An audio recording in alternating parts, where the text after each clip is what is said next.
Simple లెక్క చెప్తా నేను. ప్రతి నెల రాష్ట్ర ప్రభుత్వానికి 18,000 నుంచి 18,500 కోట్ల రూపాయల ఆదాయం ఉంది.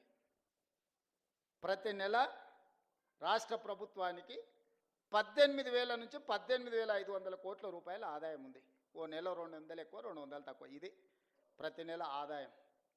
6,500 కోట్ల రూపాయలు ప్రభుత్వ ఉద్యోగస్తుల జీతభత్యాలు, పెన్షన్లు, అవుట్సోర్సింగ్, కాంట్రాక్ట్ ఏదన్నా అనుకోండి, మీకు ప్రతి నెల జీతభత్యాలు ఇవ్వడానికి 6,500 కోట్లు పోతున్నాయి.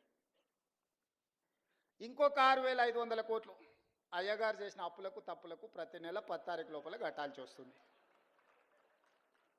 7 లక్షల కోట్ల అప్పులు చేసిండు, కాళేశ్వరం లాంటి తప్పులు చేసిండు.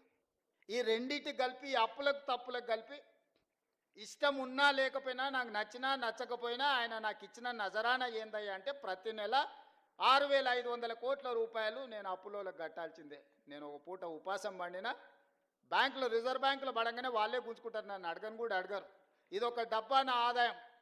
ఇందులో ప్రతి రూపాయి పడంగానే మొదటి తారీఖు నుంచి 10 తారీఖు లోపల ఈ అప్పులు ఇచ్చిన బ్యాంకులు, రిజర్వ్ బ్యాంకు నుంచి అటే తీసుకొని పోతారు. 6,500 అటు పోయినాయి.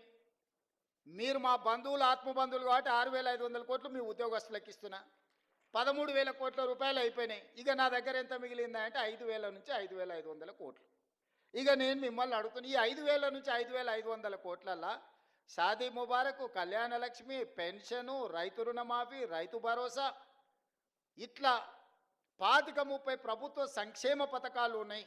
ఇవి కాకుండా అర్ధాంతరంగా ఆగిపోయిన కాళేశ్వరం కట్టాలి, కూలిపోయిన శ్రీశైలం లెఫ్ట్ బ్యాంక్ కెనాల్ని కట్టాలి, పాలమూరు రంగారెడ్డి ఎత్తిపోతలు కట్టాలి, రీజనల్ రింగ్ రోడ్కు నిధులు ఇవ్వాలి.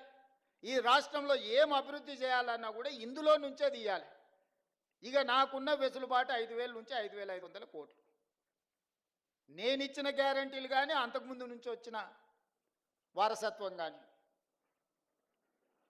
ఇవన్నీ కలిపితే నాకు ఇంకొక 18,000 కోట్లు కావాలి వాస్తవంగా. ఆయన కాంట్రాక్టర్లకు అగ్రిమెంట్లు చేసిండు, ఆయన కమిషన్లు తీసుకొని ఆయన వెళ్ళిపోయిండు.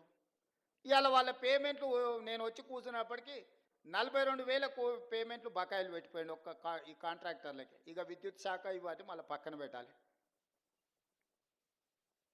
అట్లా